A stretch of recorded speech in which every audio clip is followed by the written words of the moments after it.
Hello everyone, আসসালামু আলাইকুম। আজকের এপিসোডে আপনাদের সাথে আমি শেয়ার করব প্রেসার কুকারে গরুর মাংস ভুনা। এখানে আমি নিয়েছি 1 কেজি পরিমাণ গরুর মাংস সাইজ করে নিয়েছি। এছাড়াও অন্যান্য যে মশলাগুলো নিয়েছি, পেঁয়াজ কুচি, মরিচের গুঁড়া, হলুদের গুঁড়া, মরিচ বাটা এবং পেঁয়াজ রসুন আদা বাটা। এছাড়াও অন্য যে যে উপকরণ লাগবে আমি রান্নার সময় দেখিয়ে দিব। অনেক আপুই বলে থাকেন যে প্রেসার কুকারে গরুর মাংস রান্না করলে মজা লাগে না, টেস্ট হয় না। তাদেরকে বলছি, আমার দেখানো পদ্ধতিতে এভাবে রান্না করবেন। যদি মজা না হয় তাহলে কমেন্টে এসে আজে বাজে লিখে দিবেন। এভাবে গরুর মাংস রান্না করে অনেকের কাছেই প্রশংসা পেয়েছি। আপনাদের সাথেই আছি আমি রুবায়াত পূর্বা, আর আপনারা দেখছেন রুবায়াতস কিচেন। আজকের রেসিপি গরুর গোশ ভুনা। চুলায় প্রেসার কুকার বসিয়ে দিয়ে তাতে পরিমাণ মতো তেল দিয়ে পেঁয়াজগুলো আমি হালকাভাবে একটু ভেজে নিব।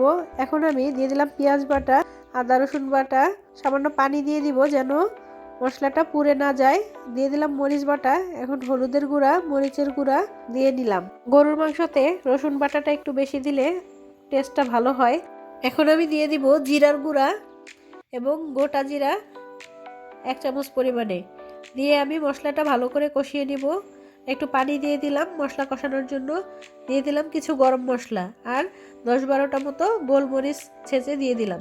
এতে আমার মশলাটা কষিয়ে নেওয়া হয়ে গিয়েছে। এখন আমি মাংসগুলো দিয়ে এখানে 8 থেকে 10 মিনিট আমি প্রেসার কুকারের মুখ খুলে কষিয়ে নেব। নর্মালি আপনারা কড়াইতে যেভাবে কষিয়ে থাকেন এরকমই প্রেসার কুকারের মুখ খুলে আমি 8 থেকে 10 মিনিট কষিয়ে নেব খুব সুন্দরভাবে।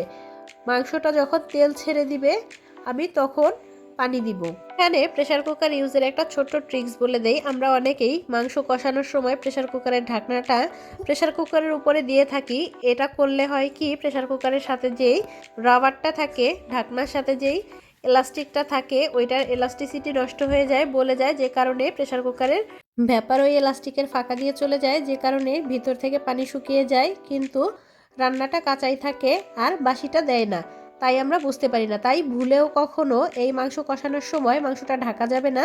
সময় একটু বেশি লাগলেও সুন্দর মতো দেখে কষিয়ে নিতে হবে। তো আমার মাংসগুলো অনেকটা তেল ছেড়ে দিয়েছে। আমি লবণ চেক করে আরও একটুখানি লবণ দিয়ে নিলাম। এখন আমি পানি অ্যাড করব। পানি অ্যাড করে প্রেসার কুকারটা মুখটা লাগিয়ে দিব। তো আমি 1 কাপ পরিমাণ পানি দিয়ে দিলাম, আরও একটু পানি দিব। মাংসর উপরে সমান সমান পানি হয়, তাহলে আমার মাংসটা ভুনা ভুনা হবে।